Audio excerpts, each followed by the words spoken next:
They said you had been hanging since dawn yesterday, but when I cut the rope you were still breathing, and the whole mountain will pay for it." The Wyoming mountains had a way of swallowing sound. Even the wind, sharp with the bite of late summer, seemed to get lost between the granite ridges and the endless stretch of pines. Nayeli moved through that silence like a shadow, her worn moccasins brushing against the dew-heavy grass. She'd lived in this wilderness for years, far from the towns that spoke her people's name like a curse.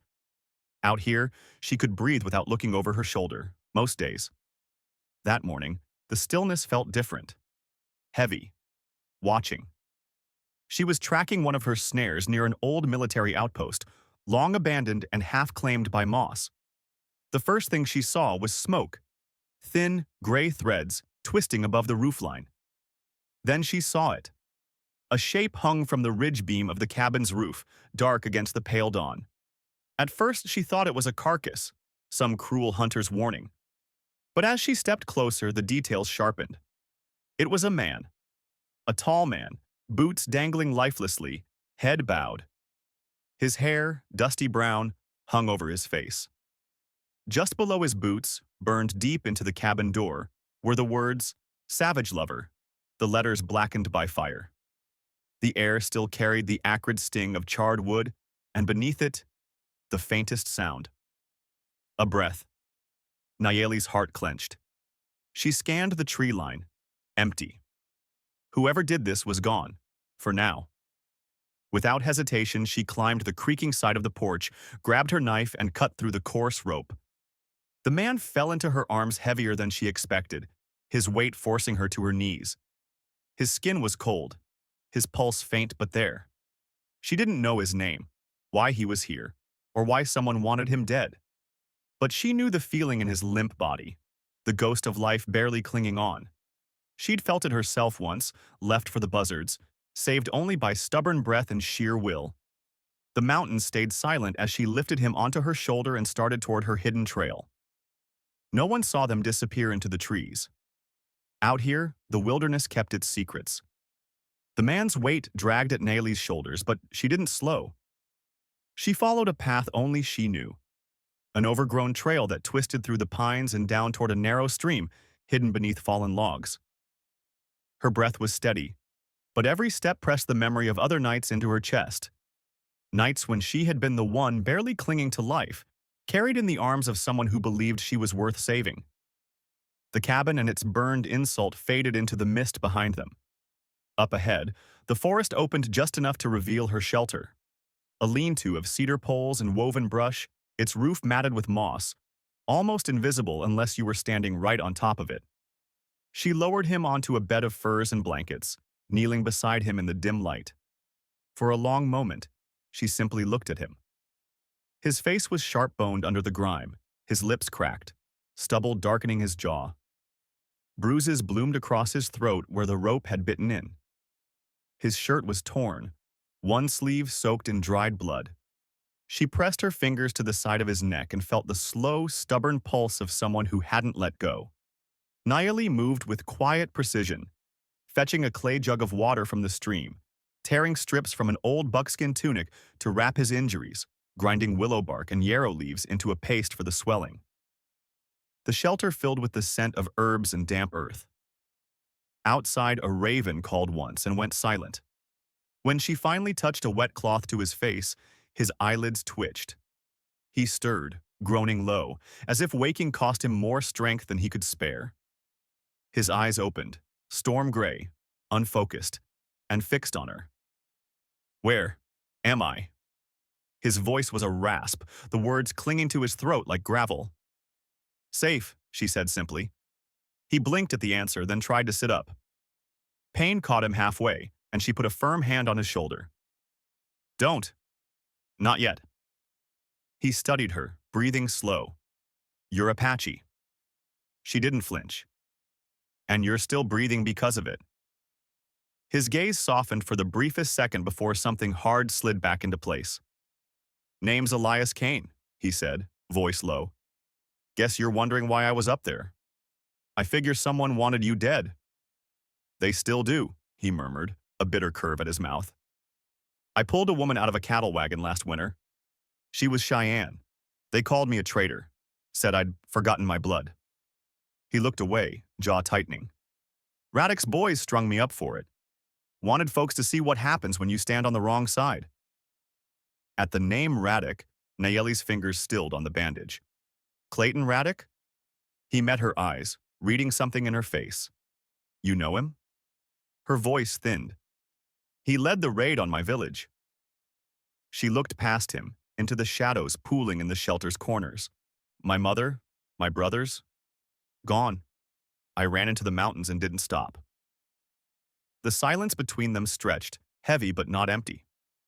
Outside, the wind shifted through the pines, carrying the faint tang of smoke from somewhere far off.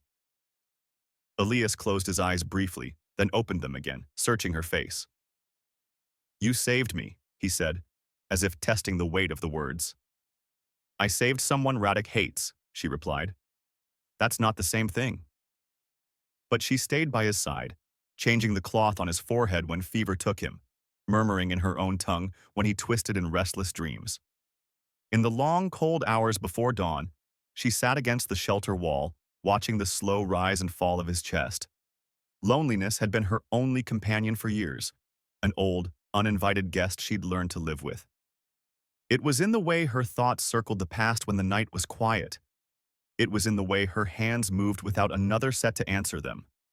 But now, there was the sound of another's breathing in the dark, a fragile reminder that she wasn't alone. Not tonight. When the sun finally broke over the ridge, Elias's fever had eased. His eyes found her again, steadier now. You could have left me, he said. I could have, she agreed, handing him a cup of water. But I've been left before. I know what it feels like. He drank slowly, eyes never leaving hers. The forest outside was still, but deep in its silence, both of them knew this peace wouldn't last.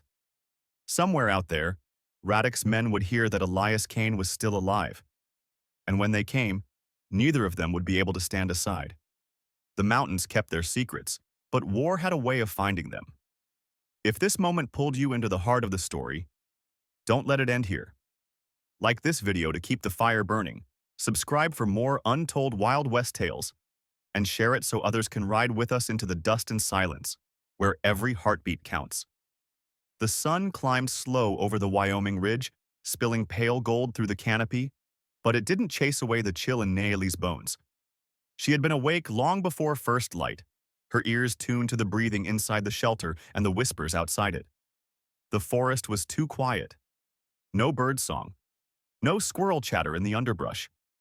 Only the long sigh of wind pushing through the pines, and something else. A weight to the air, a tension that made her pause with the water jug halfway to the fire. Elias noticed it too. He was sitting up now, leaning against the cedar wall, the bandages on his throat stark against his skin. His eyes were alert in a way they hadn't been yesterday. It's too still, he said, low. Nayeli didn't answer. She was already moving toward the narrow slit in the shelter wall that looked out over the trail below. The dirt there was fresh with disturbance, the faint outline of hoofprints pressed into the soft earth. More than one rider, heavy horses. They've found you, she murmured, and then corrected herself. They've found us. Elias shifted his weight, testing his legs. Radek's men don't quit. They'll come quiet, try to catch us before the sun's high. The truth of it settled between them. She could see the calculation in his face, the same kind she had learned in the hard seasons after her village burned. Survival wasn't about who was stronger. It was about who was ready before the other even moved. They spent the morning in silence, the kind born of necessity, not comfort. Nayeli moved through the trees, setting snares along the narrow approaches, not to kill, but to warn. Tin cans strung on rawhide strips. Twigs snapped into trip lines. Elias followed, his steps careful but sure despite the stiffness in his limbs. He knew this kind of work, the way he placed his hands on each branch, the way he checked the wind before setting a trap, told her he'd done it before, long ago. By noon, the light was sharper, filtering through in shifting gold and shadow. They returned to the shelter only briefly, long enough for Elias to take a drink and for Nayeli to check the knife strapped at her hip. The edges of her loneliness pressed close in moments like these. Not the empty kind, but the kind that carried the memory of everyone who was gone. She could almost see her brother crouched beside her, tying the same knots in the same quiet. Elias caught her staring into nothing. "You still thinking about them?" She didn't ask how he knew. "Always," she said. "The forest remembers. It's just me who has to keep walking." That night, the moon rose behind a veil of thin clouds, dim enough for shadows to move unseen. Nayeli had just stepped outside when the first sound came, the faint metallic rattle of tin against tin, one of the perimeter traps. She signaled to Elias with 2 fingers and melted into the darkness, her body low and silent. The men came in threes, just as she'd expected. One with a scar like a blade slashed down his cheek, another limping, but moving with practiced caution. The third carried a bottle of kerosene in one hand, a noose in the other. They spoke in low voices, cruel words that carried enough to reach her ears. Elias moved ahead of her without a word, vanishing into the thicker brush. When the last man passed, Elias struck fast. Elbow to the throat, knee to the wrist, the knife knocked from his grip before he could raise it. The second turned, only to take a blow full to the jaw, dropping to the pine needles. But the third had spotted movement. His revolver was out, the metallic click loud as a shout. Nayeli's arrow was knocked, before thought caught up. She loosed it, the shaft slicing the air, not to kill, but to knock the gun from his hand. It clattered to the ground. In the sudden stillness that followed, the men groaned on the forest floor, bound quickly with cord. But they weren't the only threat. Far off beyond the ridge, the deep, rolling thud of more hooves echoed faintly through the night. Nayeli and Elias exchanged a look in the silver dark. They'd bought themselves a little time, but not enough. The quiet that settled over them now wasn't peace. It was the breath before the next strike. Back in the shelter, they worked without speaking. Nayeli packed what food she could carry. Elias gathered the few tools worth taking. Outside, the pines swayed, their whispering branches sounding almost like voices, almost like warning. Loneliness had been the shape of Nayeli's life for so long that she'd stopped expecting anything else.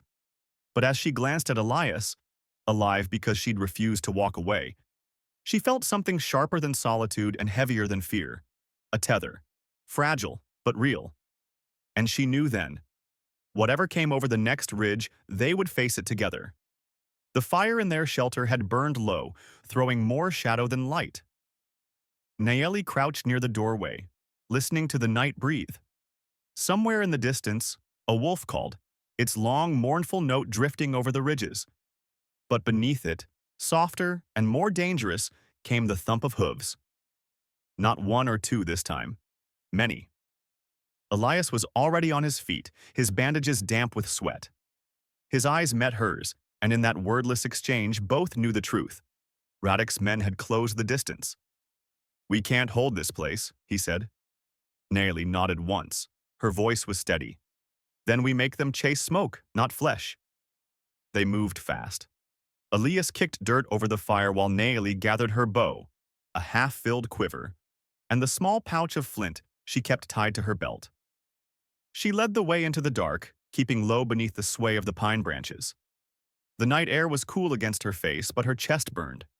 Each step pulled her deeper into memory. The smell of burning grass, the screams of her family, the feel of running until the air itself tore at her throat.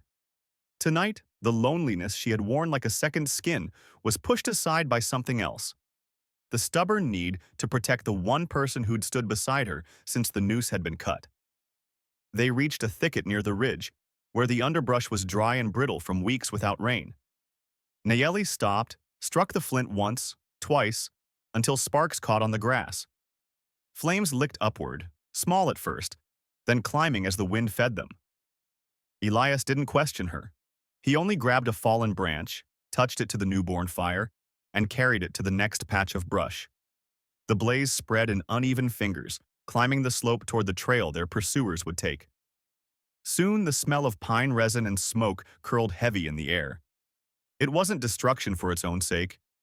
It was cover, confusion, a shield made of heat and light.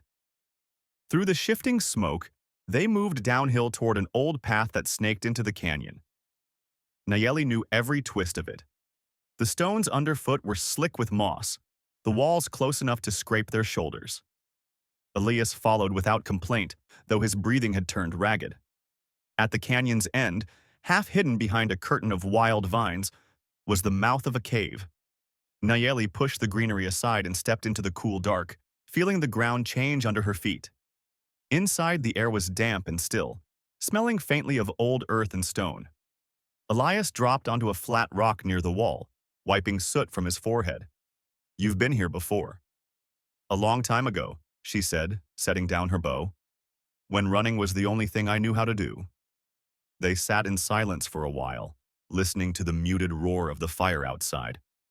The crackle and pop echoed faintly into the cave, like distant gunfire.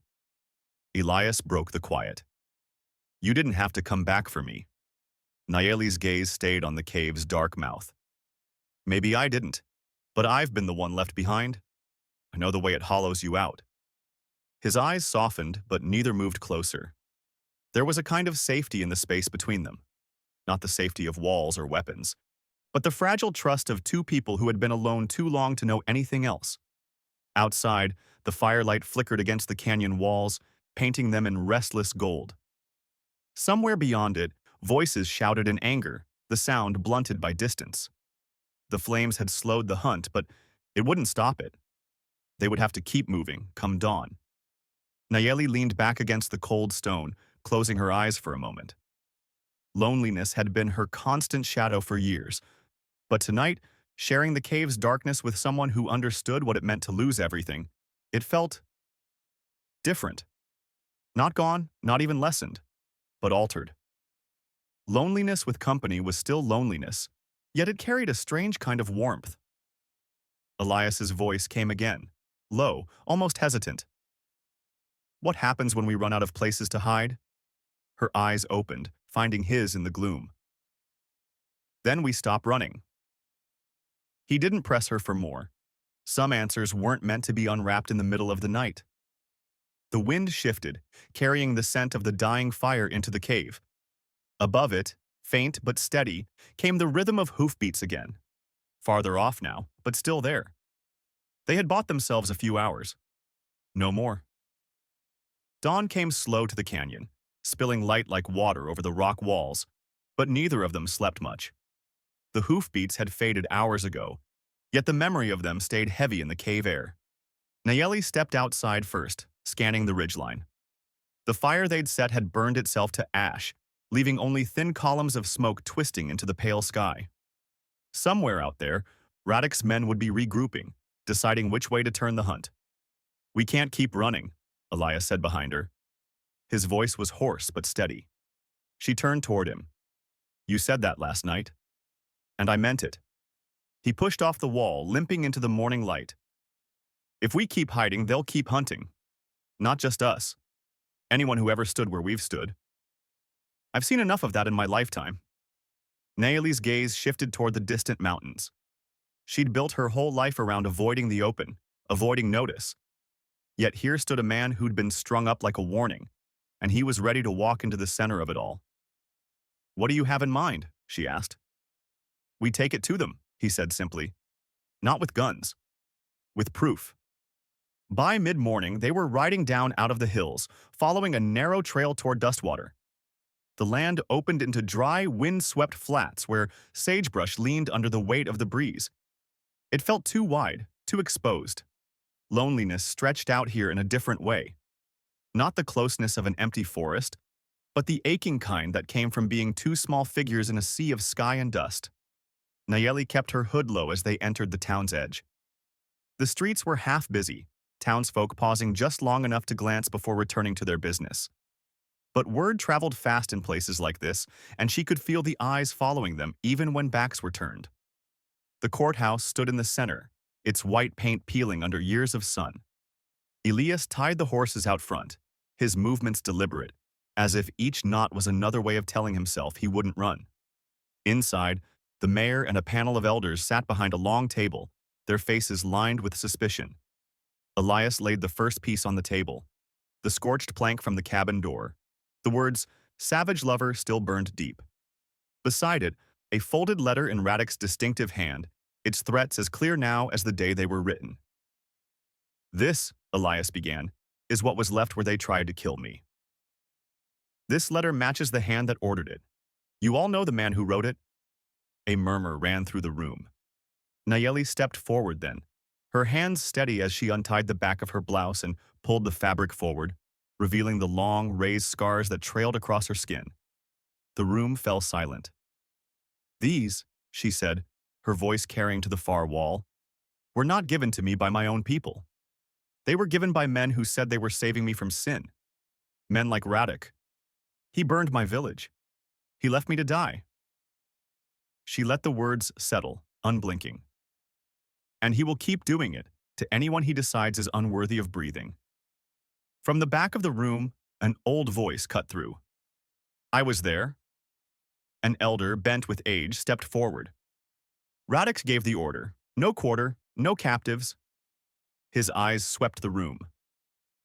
"I carried that silence for years. I won't carry it anymore." The mayor's hands tightened on the table. Outside, the hum of the gathering crowd grew. And for the first time since they'd entered, Nayeli felt the weight of their aloneness shift. They weren't surrounded by friends, but neither were they standing entirely in the dark anymore. By nightfall, the decision was made.